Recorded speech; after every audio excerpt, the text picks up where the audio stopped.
नमस्कार। मैं डॉक्टर अशोक त्रिपाठी आपका स्वागत करता हूं अपने channel history culture historiography and research methodology में। मित्रों, आधुनिक भारत एक समग्र अध्ययन की श्रृंखला का 10वां भाग आपके सामने लेके उपस्थित हूं। ये समय जो है वो राष्ट्रीय आंदोलन का समय है और इस भाग में हम लोग चर्चा करेंगे 1918 से 1925 ईस्वी तक की जो प्रमुख घटनाएं हुई थी, क्योंकि ये काल जो है बड़ा ही इवेंटफुल है या बड़ा ही घटना प्रधान काल है। गांधी जी का प्रवेश हो चुका था भारतीय राजनीति में। जलियांवाला बाग कांड के बाद से गांधी जी जो है काफ़ी सक्रिय रूप से भारतीय राजनीति में आ चुके थे। वैसे तो गांधी जी 1917 के चंपारण सत्याग्रह से ही सक्रिय हो गए थे। जनवरी 1915 में दक्षिण अफ्रीका से वो भारत आ गए थे और देशवासियों ने उनका बहुत स्वागत किया था। तो देश के शिक्षित अशिक्षित सभी लोग उनके दक्षिण अफ्रीका में किए गए कार्यों से परिचित थे और उससे प्रभावित भी थे। तो गांधी जी की एक विशेषता ये थी कि वो बिना किसी बात की पूरी तरह से छानबीन किए उस कार्य में हाथ नहीं डालते थे। अतः उन्होंने देश की राजनीतिक गतिविधियों में हिस्सा लेने से पूर्व 1 वर्ष तक संपूर्ण देश का भ्रमण किया, देश को समझा जाना, बहुत सारे लोगों से मिले और इसी बीच में उन्होंने अहमदाबाद में अपना आश्रम भी बनाया, साबरमती आश्रम। और उस समय होम रूल आंदोलन धीरे धीरे गति पकड़ रहा था। जो पिछले एपिसोड में मैंने आपको बताया था कि तिलक और एनी बेसेंट ने होम रूल आंदोलन प्रारंभ किया था। तो गांधी जी 1 साल तक राजनीति से तटस्थ रहे, लेकिन उसके बाद फिर उन्होंने धीरे धीरे चंपारण सत्याग्रह से भारत में अपना कार्य शुरू किया। तो चंपारण सत्याग्रह के बारे में हम लोग बातचीत कर ही चुके हैं कि किस तरह से नील की खेती के विरुद्ध उन्होंने जो है एक सत्याग्रह चलाया, एक आंदोलन चलाया। एक नए तरह का तरीका था। उन्होंने तमाम पीड़ित किसानों के बयान लेकर के फिर धीरे धीरे उसे सरकार के सामने रखा और सरकार को एक कमीशन नियुक्त करना पड़ा और सरकार ने आदेश दिया कि कमीशन पूरे मामले की छानबीन करे। गांधी जी को कमीशन का सदस्य बनाया गया था और गांधी जी ने 8000 किसानों द्वारा एकत्र की गई गवाहियों और साक्ष्यों से लैस होकर के तिनकठिया पद्धति कहते थे उसको, उसका उन्होंने विरोध किया। और फिर आगे चल के बगान मालिकों में एक समझौता हुआ जिससे वो किसानों द्वारा ली गई जमीन ली गई जो अवैध वसूली थी किसानों द्वारा, उसका 25% तुरंत लौटाने को तैयार हो गए बगान मालिक। और 1 दशक के अंदर ही आगे चल करके बगान मालिकों ने पूरी तरह से उस प्रदेश को खाली कर दिया। तो मित्रों, इस प्रकार गांधी जी का जो प्रथम सविनय अवज्ञा आंदोलन था वो सफल रहा।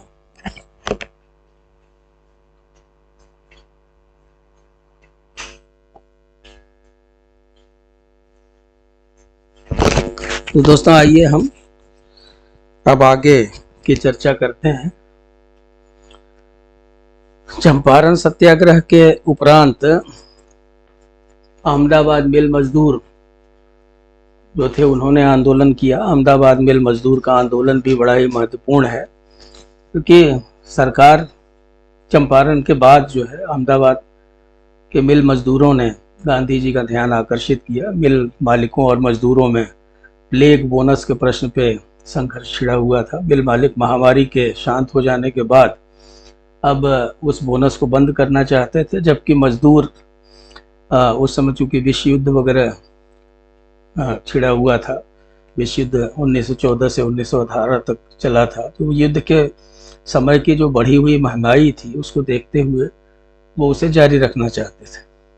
तो ब्रिटिश कलेक्टर ने गांधी जी से मिल मालिकों पर समझौते के लिए दबाव बनाने के लिए कहा। तो बहुत सारे लोग, अम्बालाल साराभाई जो कि गांधी जी के मित्र थे और प्रमुख मिल मालिक थे, तो उन लोगों के प्रयास से अंततः जो है वो मिल मालिक 20% बोनस देने को तैयार हो गए। तो ये भी जो है गांधी जी की एक सफलता थी। इसमें जो है जो आंदोलन चला था या जो सत्याग्रह चला था उसमें गांधी जी रोज सवेरे मजदूरों को संबोधित करते थे और आंदोलन को जो है अहिंसक बनाए रखने की अपील करते थे। वो ये बड़ी बात थी। तो इस तरह से जो है गांधी जी का जो तरीका था उस तरीके से लोग परिचित हुए। उसके बाद मित्रों 1918 ईस्वी में ही खेड़ा आंदोलन हुआ। अभी अहमदाबाद का मामला समाप्त ही हुआ था कि खेड़ा में किसानों के आंदोलन के विषय में गांधी जी ने सुना। और खेड़ा जिले के किसान फसल खराब हो जाने पर भी पूरा राजस्व वसूल किए जाने का विरोध कर रहे थे। गांधी जी ने उनका समर्थन किया। वल्लभ भाई पटेल भी अपनी वकालत छोड़ करके गांधी जी से आ मिले।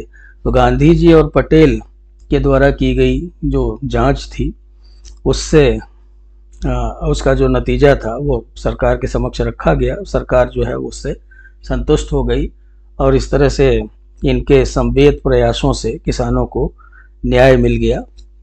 तो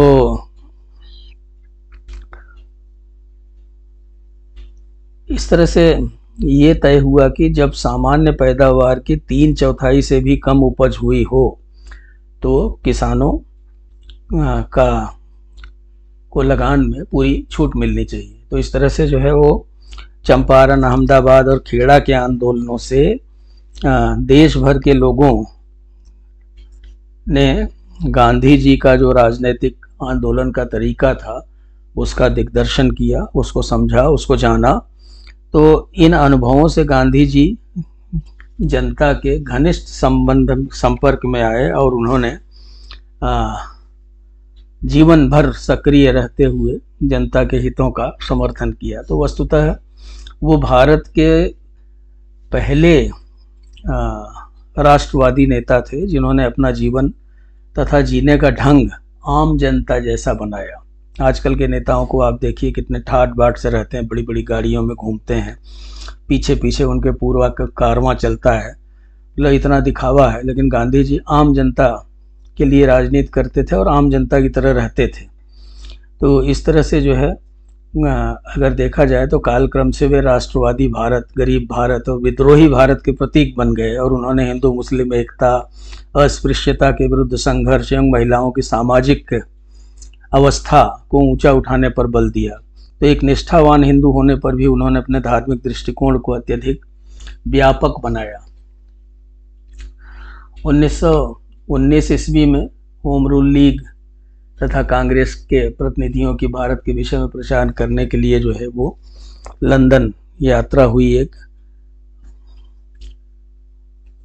मित्रों मार्च का महीना आ गया। मार्च का महीना बड़ा महत्वपूर्ण था, जैसा कि आप देख सकते हैं अपने स्क्रीन पे। 1919 ईस्वी में गांधी जी ने रौलट एक्ट के विरुद्ध देशव्यापी अभियान छेड़ा। मार्च इनके ऊपर मैंने अलग से भी वीडियो बना रखी है, वो आप देख सकते हैं रौलट एक्ट वगैरह पे। मार्च 1919 में सरकार ने सेंट्रल लेजिस्लेटिव असेंबली के प्रत्येक भारतीय सदस्य के विरोध को अनदेखा करके रौलट एक्ट पास किया। तो मोहम्मद अली जिन्ना, मदन मोहन मालवीय और मजरुल हक ने काउंसिल से इस्तीफा दे दिया। तो इस एक्ट ने सरकार को यह अधिकार दे दिया था कि वह किसी भी व्यक्ति को उस पर अदालत में बिना मुकदमा चलाए तथा बिना दोषी सिद्ध किए जेल में बंद कर सकती है। तो ये एक तरह से सरकार की तानाशाही थी कि बिना कारण बताए किसी को भी जेल में डाल दो। तो इस एक्ट के द्वारा सरकार को एक तरह से आप कह लीजिए कि बंदी प्रत्यक्षीकरण का जो अधिकार था वो सरकार ने स्थगित कर दिया, हैबियस कॉर्पस जिसे कहते हैं। तो बंदी प्रत्यक्षीकरण अधिकार ब्रिटेन में नागरिक स्वतंत्रताओं का आधार माना जाता था और इस एक्ट को भारत के राजनीतिक दलों ने राष्ट्रीय अपमान माना। तो इस तरह से मित्रों रौलट एक्ट विधेयक के पारित होने के बाद गांधी जी ने फैसला किया कि सत्याग्रह के जरिए उसका विरोध करेंगे और इस बार के आंदोलन का स्वरूप स्थानीय नहीं होने वाला था और उसके लक्ष्य भी सीमित नहीं थे। अभी तक आपने देखा जो चंपारण, खेड़ा, अहमदाबाद वगैरह के जो आंदोलन थे वो स्थानीय आंदोलन थे। तो ये आंदोलन जो था वो देशव्यापी आंदोलन था और इसका लक्ष्य भी बड़ा था। तो उन्होंने ब्रिटिश सरकार के दमनकारी कानूनों की अवज्ञा करने के लिए संकल्प के साथ सत्याग्रह सभा शुरू की। सारे देश में 6 अप्रैल 1919 को, आप डेट याद रखिए, ये डेट आपसे पूछी जा सकती है। तो 6 अप्रैल 1919 को आम हड़ताल का आह्वान किया गया। सत्याग्रह सभा के सदस्यों ने एक्ट की अवहेलना करने, गिरफ्तार होने और जेल जाने की शपथ ली। तो इस प्रकार गांधी जी ने संघर्ष के एक नए तरीके को ईजाद किया, और जो अब तक के सभी राष्ट्रवादी अपने संघर्ष को आंदोलन तक ही सीमित किए हुए थे अभी तक, लेकिन अब गांधी जी ने नया तरीका अपनाया। तो वो केवल बड़ी सभाओं, प्रदर्शन, सरकार के साथ असहयोग, बहिष्कार एवं व्यक्तिगत आतंकवाद तक ही सीमित नहीं थे। सत्याग्रह आंदोलन को एक नए, अधिक ऊंचे स्तर पर ले गए वो, और राष्ट्रवादी आंदोलन भी एक नए स्तर पे, एक नई ऊंचाई पे पहुंच गया। तो राष्ट्रवादी अब सक्रिय रूप से कार्य करने के लिए प्रेरित हुए। तो इस सत्याग्रह के फलस्वरूप कांग्रेस लगातार गरीबों के राजनीतिक समर्थन की दिशा में आगे बढ़ी। गांधी जी ने राष्ट्रवादी कार्यकर्ताओं को गांव-गांव जाने के लिए कहा, और कहा कि भारत गांव में बसता है। संक्षेप में उन्होंने राष्ट्रवाद को आम आदमी की ओर उन्मुख किया। मित्रों, 6 अप्रैल को जैसे मैंने बताया कि गांधी जी ने संपूर्ण भारत में एक जोरदार हड़ताल का आह्वान किया, और तो गांधी जी द्वारा प्रेरित हड़ताल को अभूतपूर्व सफलता मिली, किंतु दिल्ली की एक भीड़ पर पुलिस द्वारा गोली चलाए जाने से बहुत से लोगों की जानें भी गईं। तो गांधी जी को दिल्ली जाते समय मार्ग में ही रोककर बंबई भेज दिया गया। तो इन सब बातों से बहुत जगह दंगे भड़क उठे। और इस साल 1919 में और जो दूसरी घटना हुई वो जलियांवाला बाग कांड था। तो अपने लोकप्रिय नेताओं डॉक्टर सैफुद्दीन किचलू और डॉक्टर सत्यपाल की गिरफ्तारी के खिलाफ एक भारी भीड़ जलियांवाला बाग में जमा हुई। और तो इस बाग में आने का कारण क्या था कि गांधी जी के जो सत्याग्रह का असर था वो पूरे देश में सभी भागों पर बुरी तरह पड़ रहा था। तो सरकार ने पंजाब के जन विरोध को कुचलने का निर्णय लिया, और मुसलमानों पर खिलाफत के प्रचार का भी गहरा असर पड़ा था। तो अनावश्यक घबराहट में सरकार ने डॉक्टर सत्यपाल और डॉक्टर सैफुद्दीन किचलू को गिरफ्तार करने का आदेश दिया।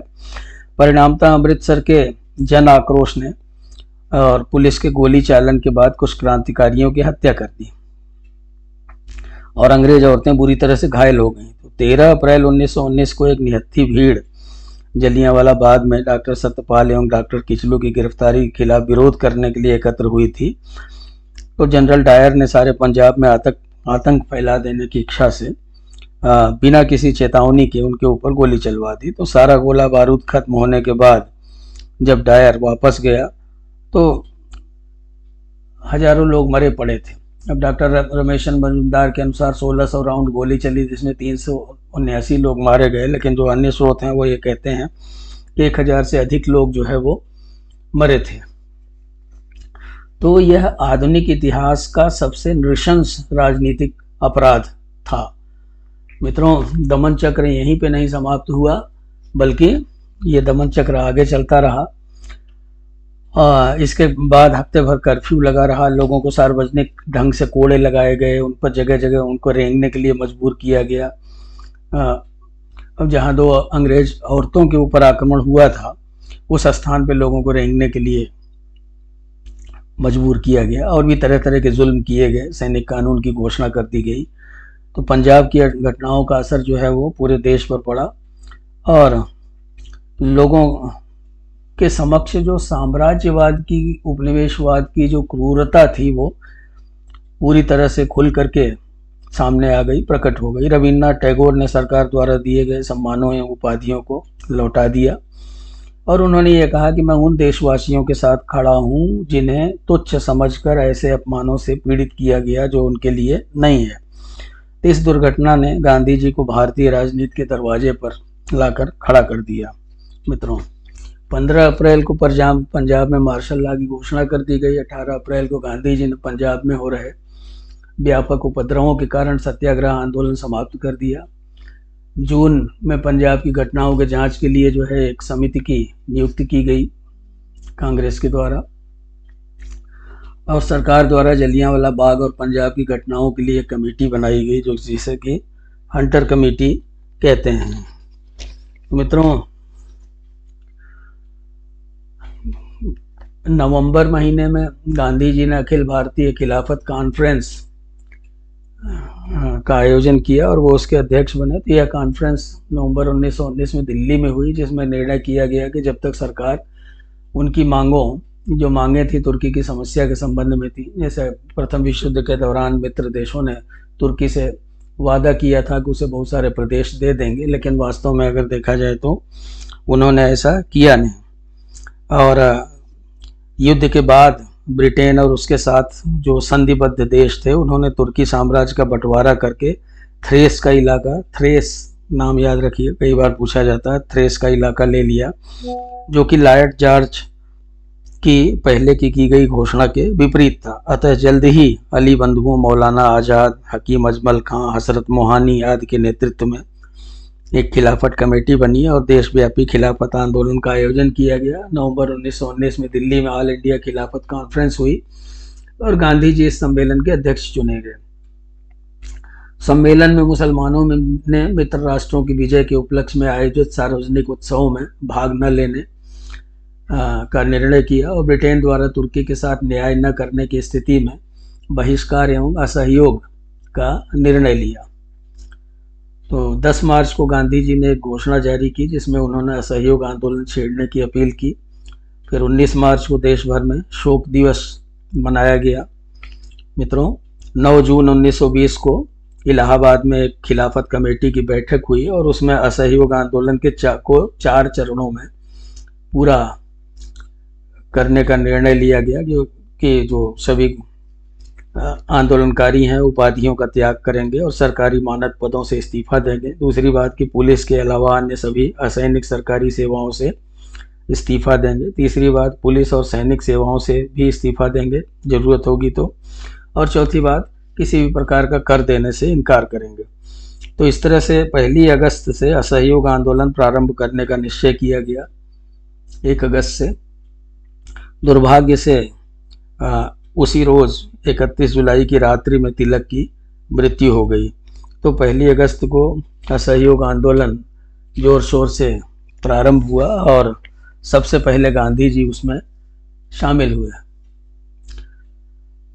और उन्होंने अपनी उपाधियों को लौटा दिया। सरकार ने जो है वो एक तरह का ये अहिंसक युद्ध था, असहयोग आंदोलन वो क्रांतिकारी कदम था। इसके ऊपर मैंने एक अलग वीडियो बनाई है डिटेल में, उसमें मैंने सब चीज़ बताया है, उसे आप लोग देख सकते हैं। तो असहयोग आंदोलन जो है पूरे देश में फैल गया और हिंदू मुसलमान सब लोग जो है वो असहयोग और खिलाफत आंदोलन में सम्मिलित हो गए। तो इसी बीच में कुछ और घटनाएं घटी, पहले हम उनके ऊपर चर्चा कर लें, उसके बाद फिर हम आगे देखेंगे कि असहयोग आंदोलन कैसे समाप्त हुआ। तो मित्रों,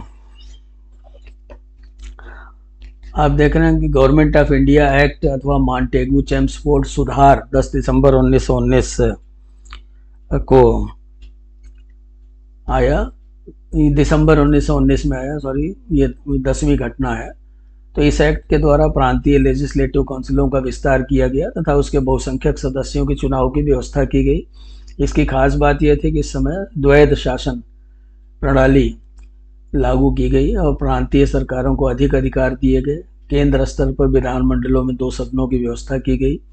निचले सदन को लेजिस्लेटिव असेंबली कहा गया, जिसके कुल 144 सदस्य थे, जिसमें 41 नामजद और 103 निर्वाचित थे। ऊपरी सदन में 60 सदस्यों की व्यवस्था की गई, जिसमें 26 नामजद और 34 निर्वाचित सदस्य होंगे। विधानमंडल का गवर्नर जनरल व उसकी कार्यकारिणी परिषद पर वस्तुतः कोई नियंत्रण नहीं था। दूसरी ओर केंद्रीय सरकार का प्रांतीय सरकारों पर अप्रतिबंधित नियंत्रण था। तो इसके अलावा मतदान के अधिकार को भी काफ़ी सीमित कर दिया गया। तो मित्रों, मॉन्टेगू जो हो 10 नवंबर 1917 को भारत आया था और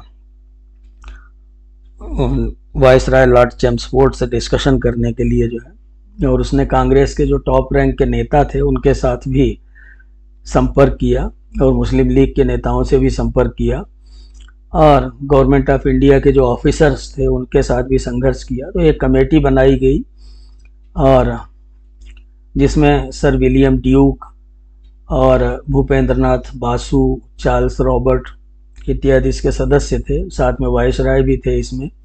और इन लोगों ने जो भारत के जो सेक्रेटरी बन के आए थे मॉन्टेगू, तो उनके साथ इन लोगों ने काफ़ी डिस्कशन किया, काफ़ी चर्चा की। और चर्चा के बाद तो फिर अंत में गवर्नमेंट ऑफ इंडिया बिल को ड्राफ्ट किया गया और ये 1919 में हमारे सामने आया। तो इसकी जो खास बातें थी वो आप अपने स्क्रीन पे देख सकते हैं, वो हमने आपको बता दिया। और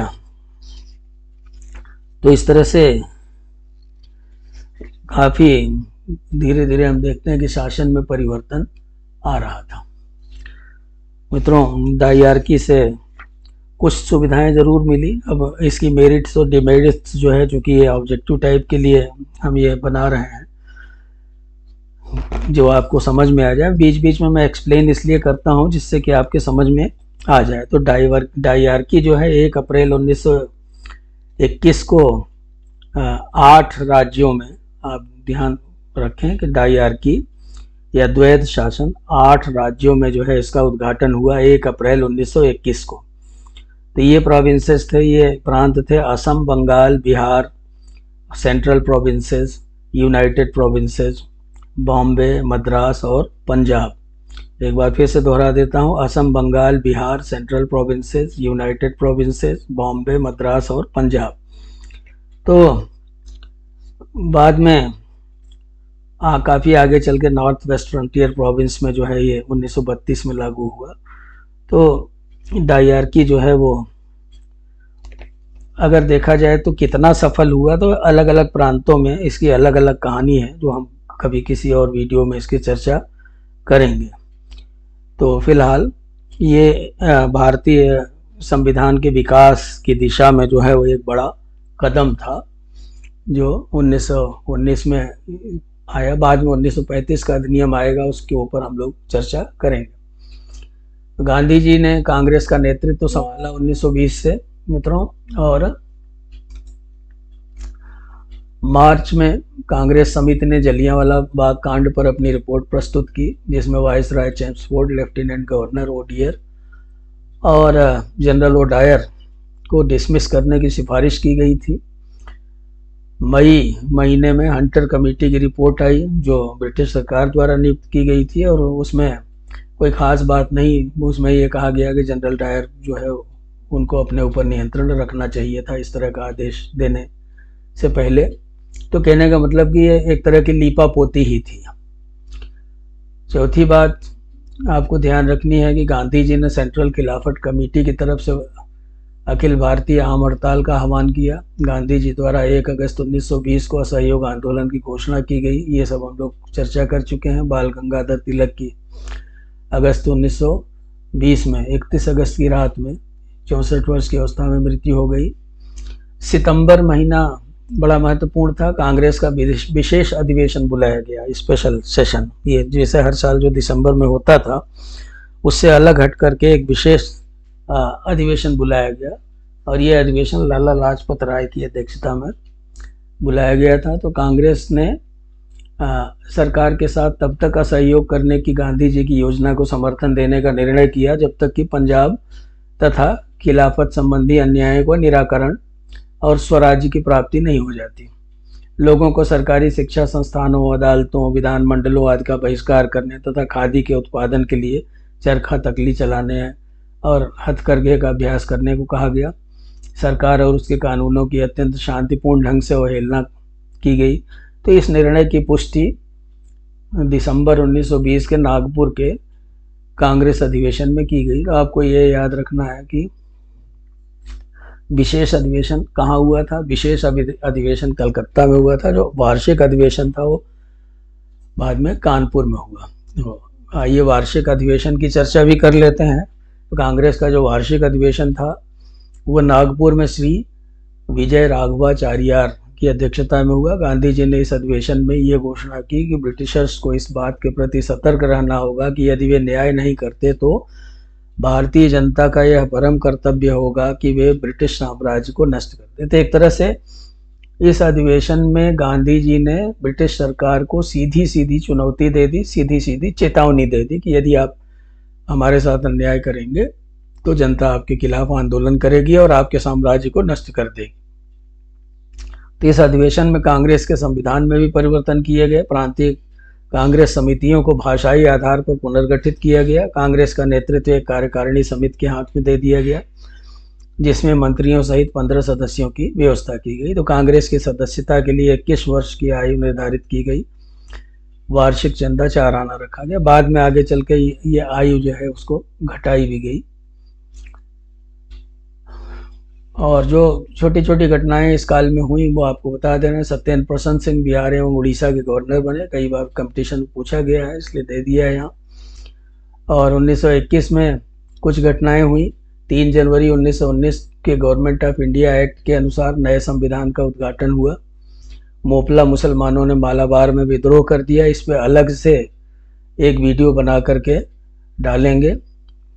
तो ये केरल के कोस्ट पे था ये मुसलमान। ये वास्तव में एक तरह से तो देखा जाए तो किसान आंदोलन के रूप में प्रारंभ हुआ था, लेकिन बाद में आगे चल करके इसने बहुत हिंसक रूप ले लिया और हिंदू मुसलमान दंगे के रूप में ये बदल गया। इसमें बहुत सारे लोग मारे गए, बहुत सारे हिंदू मारे गए। तो ये एक विवादित विषय बन गया है इतिहासकारों के बीच में।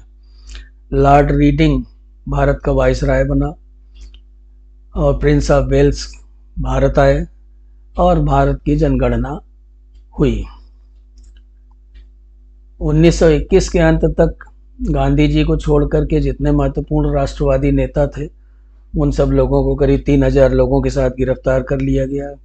उसके अलावा 1921 की अगली घटना थी टैगोर द्वारा शांति निकेतन की स्थापना करना। शांति निकेतन जो है वो भारतीय विश्वविद्यालय के रूप में प्रसिद्ध हुआ, और जहाँ टैगोर का ये मानना था कि शिक्षा जो है वो प्रकृति की गोद में ही मिलनी चाहिए। तो इसलिए उन्होंने एक तरह से जो पुरानी आश्रम व्यवस्था वगैरह थी जहाँ पर प्रकृति की पेड़ों के नीचे बैठ करके विद्यार्थी पढ़ा करते थे प्रकृति के, तो शांति निकेतन जो है लगभग उसी तरह की संस्था थी। कभी इसके ऊपर अलग से भी हम एक वीडियो बना देंगे। तो कांग्रेस का वार्षिक अधिवेशन अहमदाबाद में CR दास, चित्तरंजन दास के नेतृत्व में हुई, उनके अध्यक्षता में हुई। बाद में हकीम अजमल खां जो थे वो कार्यकारी अध्यक्ष बने। चूँकि CR दास जो थे उनकी तबीयत खराब हो गई थी, बीमार हो गए थे, तो अजमल खां कार्यकारी अध्यक्ष बन गए। 1922 में गांधी जी ने 1 फरवरी 1922 को घोषणा की कि अगर 7 दिनों के अंदर राजनीतिक बंदी नहीं छोड़े जाते, जो छोड़े नहीं जाते, और साथ ही साथ प्रेस को सरकारी नियंत्रण से मुक्त नहीं किया जाता, तो वो करबंदी सहित सविनय अवज्ञा आंदोलन बड़े पैमाने पर करेंगे। तो ये ब्रिटिश सरकार को गांधी जी ने चेतावनी दी। 5 फरवरी को चौरी चौरा के किसानों के कांग्रेस के जुलूस पर पुलिस ने गोलियां चलाईं। क्रुद्ध भीड़ ने थाने पर हमला करके आग लगा दी, जिसमें 22 पुलिस वाले मर गए। तो चौरी चौरा की घटना ने गांधी जी को विश्वास दिला दिया कि अंग्रेज बड़ी आसानी से किसी भी हिंसक आंदोलन को कुचल देंगे, क्योंकि जनता में सरकारी दमन का प्रतिरोध करने के लिए पर्याप्त शक्ति नहीं है। इसलिए उन्होंने राष्ट्रवादी आंदोलन को स्थगित करने का निर्णय लिया। चौथी बात जो हुई 1922 में, विशेष बात आप याद रखें, कांग्रेस कार्यकारिणी समिति की बैठक गुजरात के बारदोली में 12 फरवरी को हुई, जिसमें प्रस्ताव पास कर उन सभी कार्यों को बंद कर दिया गया जिसके फलस्वरूप कानूनों को तोड़ा जा सकता था। तो कांग्रेस के सदस्यों से आग्रह किया गया कि वे अपना समय रचनात्मक कार्यों जैसे चरखा चलाना, राष्ट्रीय स्कूल में पढ़ाना या नए स्कूल खोलना, आत्मसंयम आदि में लगाएं। 18 मार्च 1922 को महात्मा गांधी को गिरफ्तार कर लिया गया और उन पर राजद्रोह फैलाने का आरोप लगाया गया। गांधी जी को 6 साल की सजा दी गई। इस अवसर पर गांधी जी ने कोर्ट में जो अपना बयान दिया था वो बहुत ही जबरदस्त बयान था, और उन्होंने ये कहा कि किसी भी साम्राज्यवादी अत्याचारी शासन के विरुद्ध विद्रोह करना उनका परम कर्तव्य है। दिसंबर में चित्तरंजन दास एवं मोतीलाल नेहरू ने स्वराज पार्टी की स्थापना की। हाँ, और चित्तरंजन दास अध्यक्ष बने, मोतीलाल नेहरू सचिव बने इस पार्टी के। तो कांग्रेस का अधिवेशन हुआ गया में चित्तरंजन दास की अध्यक्षता में। साथ ही साथ इस 1923 में, अब आ जाइए, तो 1923 में जैसे जैसे असहयोग आंदोलन क्षीण होता गया और जनता निराशा महसूस करने लगी, थोड़ा सा मतलब एक तरह से आप कह लीजिए कि राष्ट्रीय आंदोलन में एक ठहराव सा आ गया था, वैसे वैसे सांप्रदायिकता उभरने लगी और अपने विचारों को प्रचार करने के लिए सांप्रदायिक तत्वों ने परिस्थितियों का फायदा उठाया। और 1923 तथा उसके बाद देश में बार बार दंगे हुए। देखिए, असहयोग आंदोलन जो था वो यद्यपि वापस लेना पड़ा, लेकिन फिर भी जो है वो असहयोग आंदोलन बड़ा ही महत्वपूर्ण था, जिसके बारे में थोड़ी चर्चा कर लेना समीचीन होगा। तो गांधी जी ने जो असहयोग आंदोलन शुरू किया तो वो केवल भारत ही नहीं बल्कि संसार का पहला हिंसात्मक आंदोलन था। और यह अपने उद्देश्यों में यद्यपि अधिक सफल नहीं रहा, लेकिन फिर भी अब उधर जो है तुर्की में विद्रोह हो गया, खलीफा का पद समाप्त हो गया, जिसके कारण खिलाफत की प्रासंगिकता भी समाप्त हो गई। किंतु हमें इस आंदोलन के महत्व को एकदम से कम करके नहीं आंकना चाहिए। इससे राष्ट्रीय आंदोलन के कई जो भारत का जो राष्ट्रीय आंदोलन था वो कई तरह से मजबूत हुआ इसके कारण। और आंदोलन का एक नया तरीका लोगों को मालूम हुआ, जो है राष्ट्रवादी भावनाएं देश भर में फैल गई, देश के सुदूर भागों में भी राष्ट्रवादी भावनाएं फैल गई। और इस अंग्रेजों ने हालांकि दमन किया आंदोलन का, लेकिन अंग्रेजों के आत्मविश्वास को इस आंदोलन ने हिला दिया। शिक्षित वर्ग जो था वो अंग्रेजों का अविश्वास पात्र बन गया, उनको अपना भविष्य अंधकारमय लगने लगा। प्रशासनिक सेवा के पुराने अफसर अपने पुत्रों को उस सेवा में भेजने से कतराने लगे। तो असहयोग आंदोलन का आदर्श संकीर्ण अर्थों में राजनीतिक नहीं था। गांधी जी के असहयोग आंदोलन का आदर्श था सत्य एवं अहिंसा के आधार पर मानवीय समस्याओं का हल निकालना। तो सत्य एवं अहिंसा पर आधारित समाज वहीं बना रह सकता है जहां मनुष्य द्वारा मनुष्य का शोषण समाप्त हो जाए। तो इस प्रकार गांधी जी के आदर्शों में बड़ी दूर की झांकी थी। मित्रों, गांधी जी के इस असहयोग आंदोलन में देश प्रेम, राजनीति, आध्यात्म और धर्म या कह लीजिए धार्मिक कट्टरता का एक अनोखा मिश्रण था। नेहरू जी ने कहा है कि दबे हुए, पिछड़े और बंटे हुए लोगों ने अचानक अपनी कमर सीधी की और सिर ऊंचा किया और सारे देश ने अनुशासन पूर्वक संघर्ष में हिस्सा लिया। तो इस तरह से असहयोग आंदोलन बहुत महत्वपूर्ण था। तो जैसे जैसे वो क्षीण होता गया, जनता निराशा महसूस करने लगी, वैसे वैसे सांप्रदायिकता उभरने लगी और अपने विचारों का प्रचार करने के लिए सांप्रदायिक तत्वों ने परिस्थिति का फायदा उठाया और 1923 तथा उसके बाद देश बार बार सांप्रदायिक दंगों में उलझने लगा।